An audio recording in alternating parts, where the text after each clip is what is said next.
Je vous propose d'exprimer vos besoins pour mieux gérer vos émotions. Ça, c'est tout un programme que nous propose Manuela. Bonjour Manuela. Bonjour Nadia. Pourquoi c'est important d'exprimer ses besoins ? Alors au-delà d'exprimer ses besoins, ça va être d'abord de les connaître, ses propres besoins. Alors je te donne un exemple typique, va peut-être te parler. 2 personnes qui ne connaissent pas leurs besoins. Imagine, elles passent leur journée à travailler, un couple. Et monsieur est rentré plus tôt, sauf que monsieur étant sur poste l'après-midi, ça n'empêche pas que peut-être de son côté, il a eu des problèmes avec sa voiture et donc il y a eu pas mal de boulot à faire. Sauf que, comme madame rentre du boulot, elle le voit installé, affalé sur le canapé avec la vaisselle pas faite. Il est 19h. Et le repas n'est pas fait non plus. Elle est déjà à cran. Qu'est-ce qui se passe ? Ah bah là, c'est attention, là, c'est la dispute assurée. Ça, c'est sûr, c'est le conflit. Généralement, c'est comme ça que ça fonctionne. Mais à aucun moment, ces 2 personnes, dans cette situation, n'ont pris le temps de prendre conscience de leurs besoins. Alors, on parle de besoins, ça peut être bien sûr des besoins fondamentaux qu'on connaît très bien. Ça va être manger, boire, se reposer. Mais il y a d'autres besoins aussi. Il y a peut-être aussi le besoin de décompresser après le boulot, de se faire plaisir, de rire, de partager. On a besoin d'amour, on a besoin d'énormément de choses. Et ça va plutôt réagir au niveau de notre état d'esprit. Et on est nouveau sur le système nerveux, au niveau des hormones de bien-être, parce que c'est ça qui régule le tout. Mais si on ne connaît pas nos besoins et qu'on ne sait pas l'exprimer et qu'on exprime juste la frustration qu'on est en train de ressentir, ça ne peut pas fonctionner.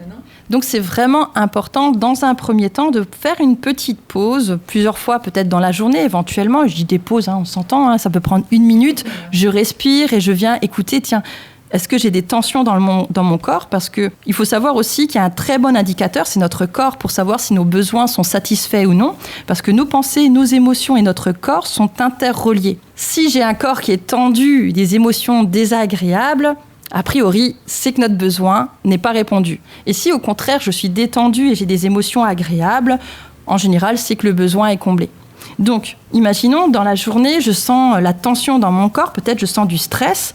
On a plus tendance à ruminer ce qui est en train de se passer sans se poser la bonne question. Mais en fait, en réalité, c'est quoi que tu as besoin à ce moment-là ?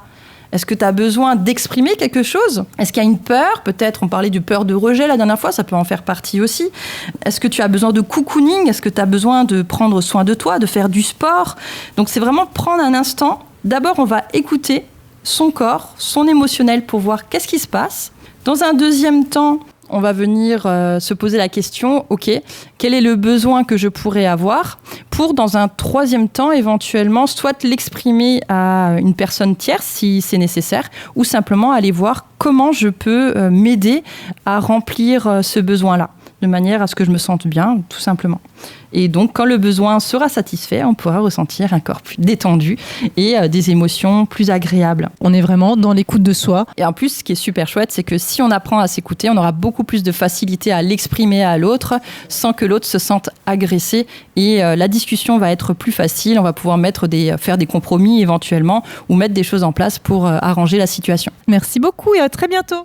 Merci Nadia.